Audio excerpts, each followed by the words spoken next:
Welcome to Real Police Talk. This next amusing true story is known by the creator Neil to be true, as it happened to his colleague on shift whilst they were double crewed.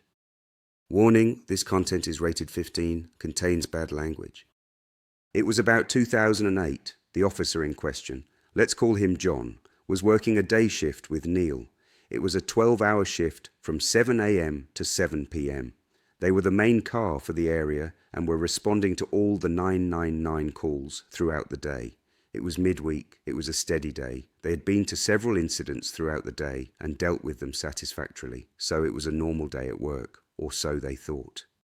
John had arranged a statement to be taken from a woman at 4 p.m. in one of the more busier areas of the borough. He had arranged it because the woman was at work after being a victim of criminal damage. At 4 p.m, both officers went to the address to collect the statement. The lady at the address was middle-aged and pleased to see them. She said, "Are you okay with dogs?" Neil replied, "Yeah, we are, as long as they are friendly, of course."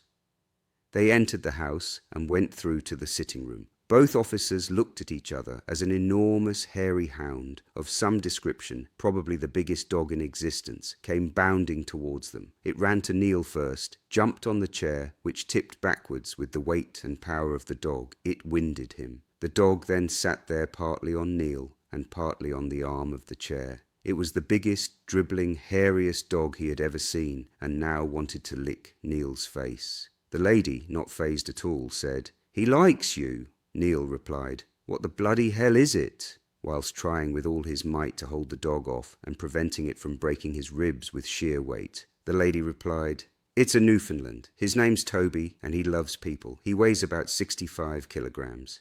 Neil replied, "No shit, he's huge." John was pissing himself with laughter as he watched Neil struggle under the weight of the dog. He was covered in thick grey and white hair, and also dribble from the dog's mouth. It was not pleasant. The funny thing was, the lady never said anything. She was clearly a dog person and watched the dog enjoy the company. The dog then turned his attention to John, who had a German Shepherd at home, so he was used to large dogs. With an exaggerated "Hello, Toby" from John, he embraced the dog's head, fussed him for a few minutes, hoping he would calm down. This was a big mistake. It was an average house, and had a run-of-the-mill three-piece suite. Neil was sat on a chair, the lady the other chair opposite him, and John sat one end of the settee, with his statement paper and folder on the arm of the settee. Due to John's over-enthusiastic greeting of the dog, Toby decided to get on the settee with him. John, not being the tallest of blokes, then sat looking a bit worried that this 65-kilogram beast was now sat next to him, looking down on him, dribble and saliva raining down on his shoulders and head. The lady said, "Hes took a shine to you now." It was Neil's turn to laugh at John. He was clearly rattled and unsure what the dog was going to do next.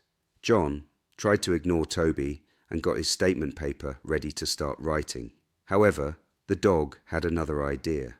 Without warning, Toby got over friendly with John and pinned him to the settee. He had a paw on each of his shoulders. The lady said, "Toby, get off him." The dog ignored her, determined to give John the friendliest of welcomes. Toby then started to thrust John, humping him at quite a pace for such a big dog. John was pinned and couldn't move. Neil was at this point in hysterics.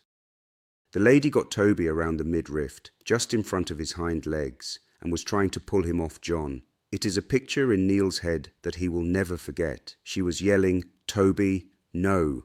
He would not give up his determination to literally shag John. By this time, Neil could not breathe with laughter. John was squealing, "Get him off, get him off." The lady said, "I think he's getting himself off." She looked at Neil and laughed. Neil let out a huge laugh, in between trying to breathe.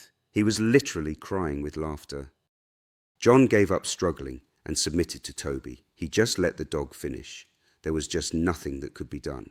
Once finished, Toby got off John and wandered into another room, probably to light a cigarette and have a sleep after. Both officers left traumatized. John wiped Toby fluid off his trousers and body armor and arranged to complete the statement another day, preferably when the dog was in the garden or locked away. John asked Neil not to say anything at the Nick when they returned. However, this was not going to happen. Within 5 minutes, there were posters up in the Nick of John and numerous dogs in suggestible situations. John became a legend overnight. but probably for the wrong reasons. The things cops have to put up with during a normal day on duty. It's not just cops and robbers, high-speed car chases and victim care. It's a job of unknowing what happens next and watching your mate get shagged by a dog. Thanks for listening to Real Police Talk and to this true story. Please like, subscribe and follow for more short true stories from the world of policing.